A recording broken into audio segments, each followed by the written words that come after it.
What's going on, everybody? This is your boy Burgundy Boss here with my post-game recap of the Patriots and Colts.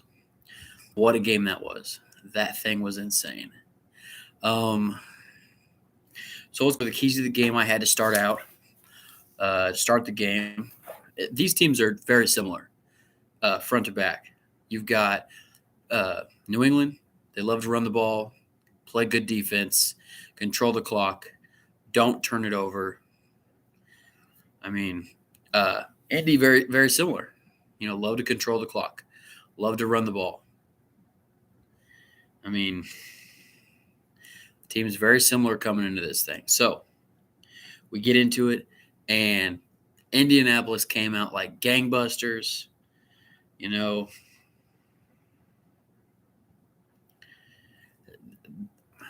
the Colts ran every aspect of this game in the first half. 20-0, at halftime. They come out, they're running the ball, and they're running it right down New England's throat. I thought it was kind of funny on the broadcast. They said, well, Bill Belichick coach team isn't going to let a team's strength beat him. Well, that's what happened tonight. They came out in the first half. They said, we're a running team. We're going to run it down your throat. And they did. That's exactly what they did. I mean, you got the big boys up front like DeForest Buckner and, Darius Leonard and Bobby Okereke out there making plays all first half. They were running this thing. It was and then, the D-line, they get a huge stop. They give to the Colts. They go down. You get that rushing touchdown that Nyheim Hines on that end round where you got Jonathan Taylor lead blocking, where he took the ball to the Wildcat, first score of the game. That set the precedent for the rest of the game. And then immediately they get back to the Patriots. Defense gets a stop, block punt, touchdown. All of a sudden, you blink and it's 14-0 Indianapolis. Holy cow. How do you, if you're New England, how do you stay fired up for this game? How do you, come back from that? How do you fight with that? Everything that Bill Belichick does well is not going well for them in this game. Frank Reich is out coaching Bill Belichick in this game in the first half like it was nothing. And, the D-line for the Colts really just dominated this first half. Really was impressed what I saw. It's just it was in the first half. It was big third down stop. And the Patriots, they finally go for it on fourth down, and they don't get it. And it seemed like every time the Colts would end up with a fourth down, didn't matter whether it was 4th and inches, 4th and 1, 4th and 2, they went for it. They got it. Didn't matter. Big old 6'5" Carson Wentz took that snap. He found a little hole and he shot his little body through it. Next thing you know, first down Indianapolis. They're ready to go again. And it was just – then we roll over to the second half. That second half happened, and it was a lot of the same, really. Offense, defense, rushing, passing, special teams, every aspect, the Colts were rocking this thing. And it looked like it might be like a 21-0 shutout, like game. But all of a sudden you blink, and the Patriots, they're going to come back. But for the longest time, it was penalty after penalty after penalty. Patriots couldn't get off the field. Patriots are struggling to move the ball, and the defense. And every time you blink, there's another New England penalty. And these were supposed to be the two least penalized teams in the NFL, we were told coming into this game. So it's kind of funny to see a Bill Belichick coach team come out, be flat, play flat, and go nowhere, basically. So, it was just – and then things started to turn around, The Patriots, they start getting stops. They start forcing field goals in the red zone. And, man, that one penalty where they jumped off sides on that kick, If that doesn't happen, I think that game might be still playing, might be in overtime right now. Had they made not jumped off sides and they just let that bad kick go through, and you're talking about 17-24 going to that last drive the Patriots had, and they probably don't push the envelope so much, and they're able to put more points on the board because they're being more methodical and they're knowing that the game is on the line. All they got to do is score a touchdown, tie it up, versus, oh, we're down 10, so we got to score quick, or we got to get in field goal range and kick a field goal quick so that we can get back out there. And even if that was what they wanted to do, Jonathan Taylor had other ideas, because as soon as the Colts got the ball back, Jonathan Taylor said, put this game on my back, coach, because he took that handoff. He went 70 yards, touchdown. That boy ended the night with 29 carries for 170 yards and a touchdown. And that touchdown capped off the night. Jonathan Taylor took that football, went and scored, and said, game, I'm done. We're done. We win. And Jonathan Taylor, I mean, props to him. I seen something towards the end of the game. They showed it, and it was the last 6 running backs to win MVP. And his numbers are very similar. I did not think that he was up there with those guys, but the average for the last 6 MVPs, 1,600 rush yards, 18 rush touchdowns, 2,000 total yards, 20 total touchdowns. Those are big numbers. Well, Jonathan Taylor this year, 1,500 rush yards, 17 touchdowns, 1,850 yards, and 19 touchdowns. So he's right there. And he's still got 3 games left to play. So I see him breaking that pretty easily. And I think we definitely need to be talking about Jonathan Taylor in the MVP boat. He's a guy that he's got big possibilities for that. I mean, that's a legit argument. The way people have been arguing about Derrick Henry being in the MVP vote the last couple of years. I mean, he's in there. And I wrote this in my notes tonight. I said, hey, Jonathan Taylor's the number 1 running back in football right now. It's him, and it's nobody else. The other guys you think of, Chubb's been hurt a lot this year. Kamara's, not played a lot this year. I would know. He's on my fantasy team. It's been terrible, I promise. You look at guys like Zeke. Like, Zeke's been banged up. I know Cowboy fans, they go crazy about Zeke. Zeke, still is the GOAT and everything.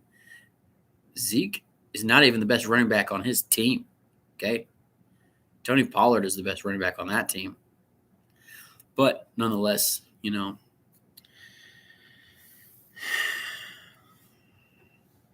he's the best running back in football. That was my point. And if you don't agree with that, come on here. We'll chat about it. We'll talk about it. Tell me why in the comment section why your running back is better than Tony Pollard. Or not Tony Pollard. Dang it. Why your running back is better than Jonathan Taylor.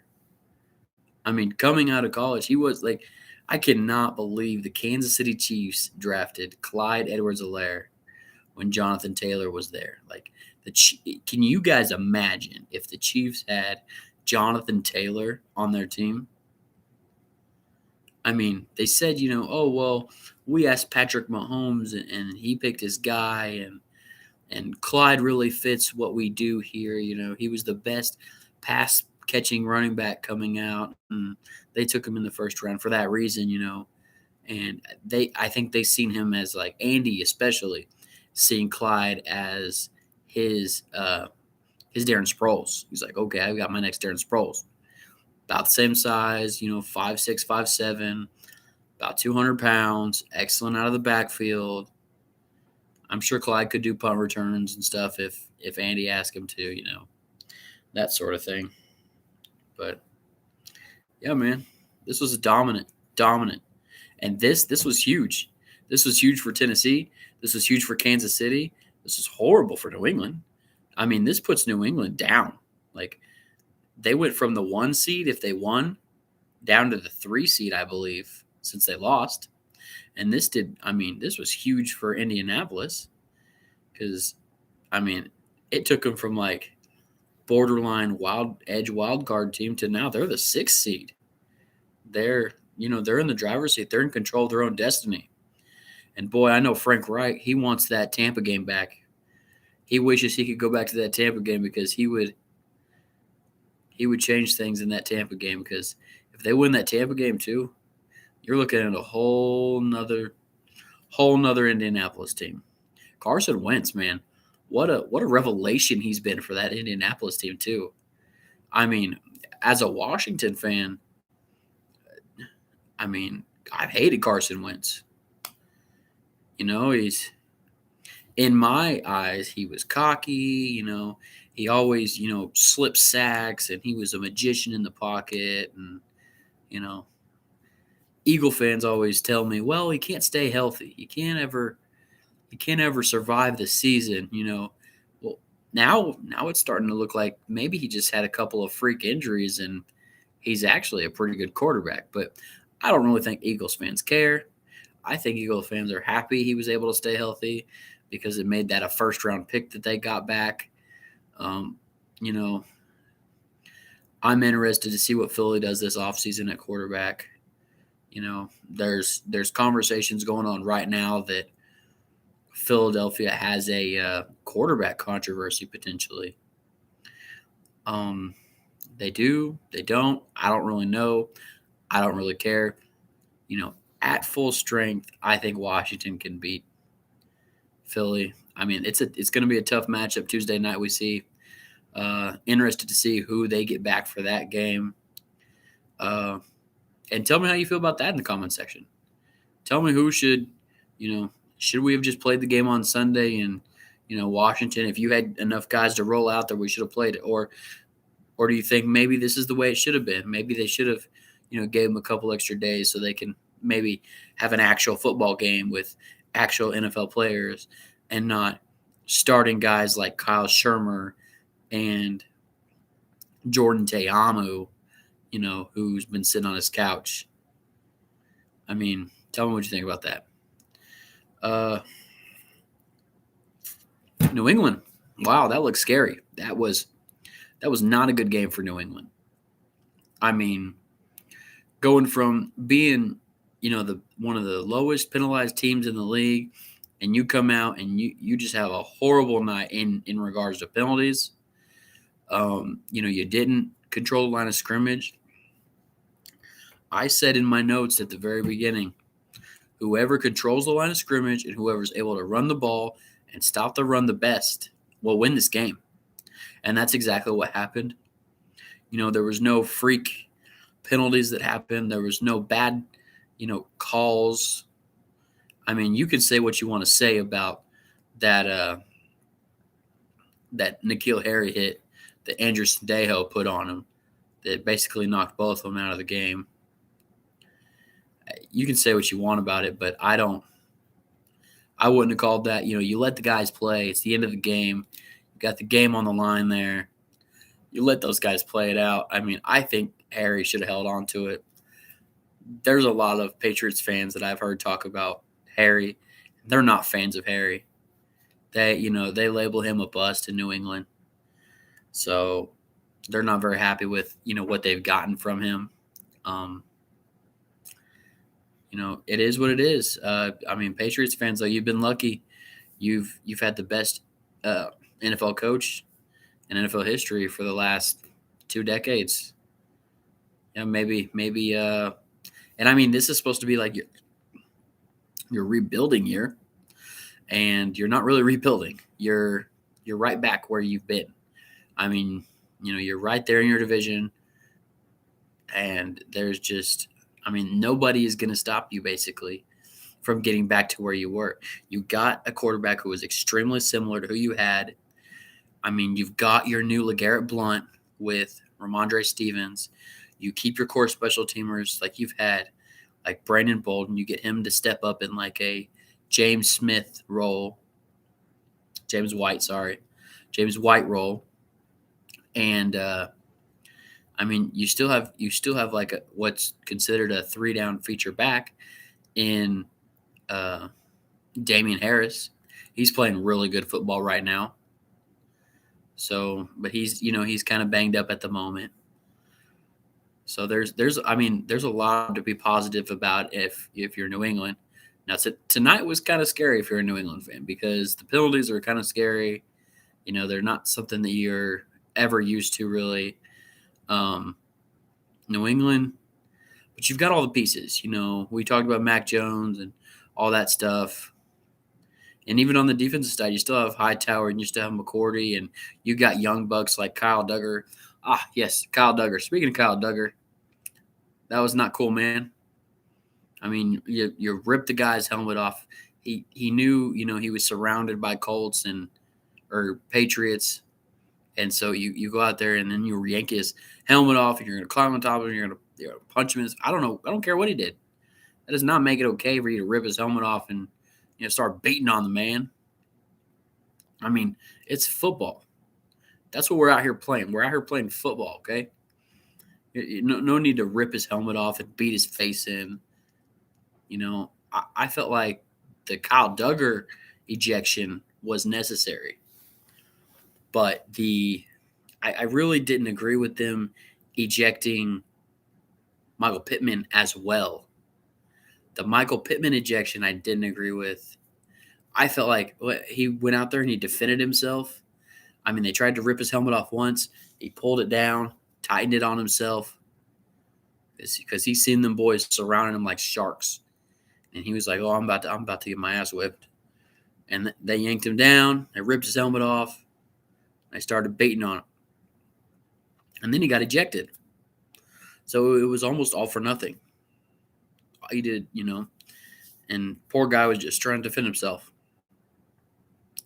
So that was a dark side of this NFL game here tonight. Anyways, that's going to cap it off here tonight.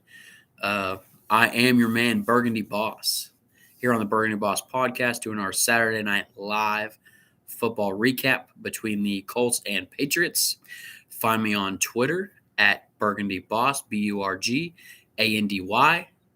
Find me on here on YouTube at Burgundy Boss Podcast. And, go listen to the podcast on Anchor and on Spotify and Apple Podcasts whenever you get a chance. Subscribe, leave comments, like the video. Let's go, boys. I know I'm a new channel, but we're going to run this thing up and we're going to ride this thing out together.